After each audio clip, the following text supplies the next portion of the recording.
I'm obsessed with the myth of the Fountain of Youth, not because I want to get younger or have a full head of hair, but I'm fascinated with the way the myth has been used throughout Florida's history. For me, it all began in 2008 at the Fountain of Youth roadside attraction in the ancient city of St. Augustine, in a room full of wax mannequins. The roadside attraction was started by a larger-than-life figure named Diamond Lil McConnell in 1907 when she found a small spring on her property, and people have been paying through the nose to drink the stinky water there ever since. And the park is going strong today. This is not Diamond Lil, this is Aunt Edna. The myth's connection to Florida originates 500 years ago to 1513 when Ponce supposedly discovered the state while searching for a spring that would grant him eternal life. What he actually discovered was a complex society of Native Americans who had been in the state for thousands of years before Ponce even arrived on our shores. And legend has it he was searching for the Fountain of Youth because he was in love with a younger woman. The reality is he was searching for gold, glory, and a new source of Indian slave labor. The myth was connected to Ponce long after his death by political rivals who sought to demean his manhood. This was the age before the little blue pill. For 500 years, Ponce has been an unpaid celebrity endorser for the state, trying to establish the notion that you got an automatic do-over simply by crossing the state line. I've seen his face on ads and on buildings statewide. Always a media hog, Ponce was the original Florida man. The mythology of Ponce and the Fountain of Youth has creeped into our pop culture. The stories have been embedded in our brains since childhood. You see it in cereal boxes, you see it in comic books, you see it in cartoons and sitcoms, from Family Guy to Disney's Donald Duck to my favorite, The Fountain of Smurf.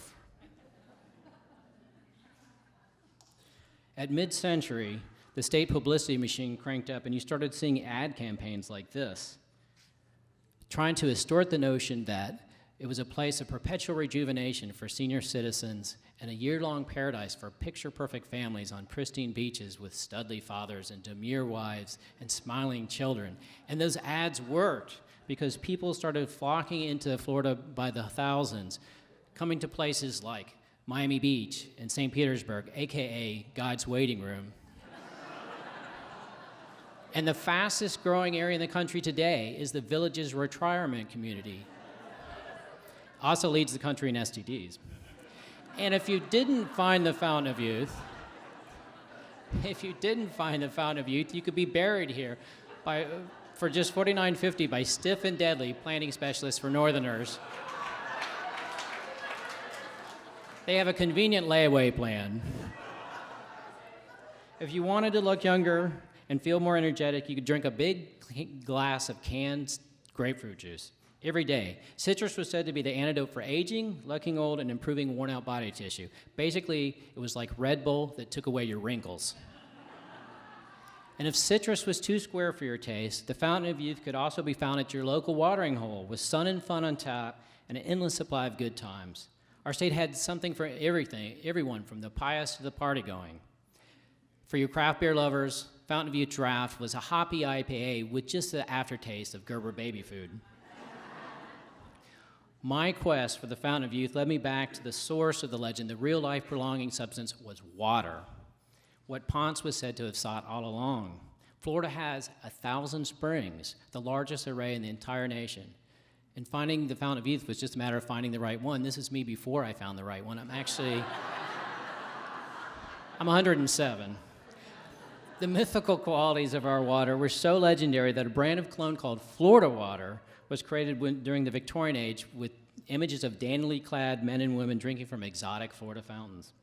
The powerful notion of our health was so strong that this brand still exists today, and you can actually buy it at Walgreens. After the Civil War, Northerners descended into Florida by railroad and steamboat. Many springs became elaborate spas, where springs were thought to have healing qualities because of the minerals dissolved in the waters. And you could cure almost anything from rheumatism to sexual problems simply by soaking in or drinking the water.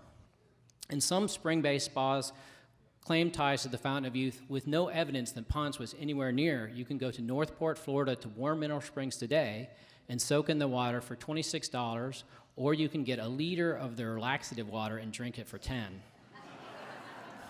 High degrees of magnesium. Eventually, many of our spas morphed into places of healing and restoration to theater-like setting for kitchen entertainment as our culture demanded more bang for its buck.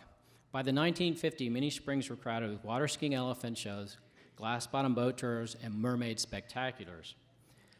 Today, a few of these underwater arenas still exist in remarkable state parks, holdovers from another era. Sadly, what has changed is the condition of the springs. They no longer have crystal clear water and sugar sand bottoms. Today, most of our springs will deal with reduced flow and increased algae. That's not good for the health of most mermaids. Exploiting the myth of the Fountain of Youth has worked too well in promoting our state, now the nation's third largest. As population skyrockets, too much water is being withdrawn from the aquifer, and too much fertilizer and other pollutants are contaminating our springs. Our springs are in danger of becoming stagnant cesspools. But there is hope. A whole new generation is rediscovering our fountains of youth. A blue revolution is underway to preserve these priceless natural resources for kids like young Jackson here. It's challenging days in the state for environmental causes, but as Mark Twain said, whiskey's for drinking, water is for fighting over. If the cause to save our springs fails, it's a good chance the only crystal clear liquid in the state may be vodka. As the most interesting man in the New World, Ponce de Leon might say, if you want clean water in this state, you'll need to stay thirsty, my friends. Join the Blue Revolution. There's literature on the table.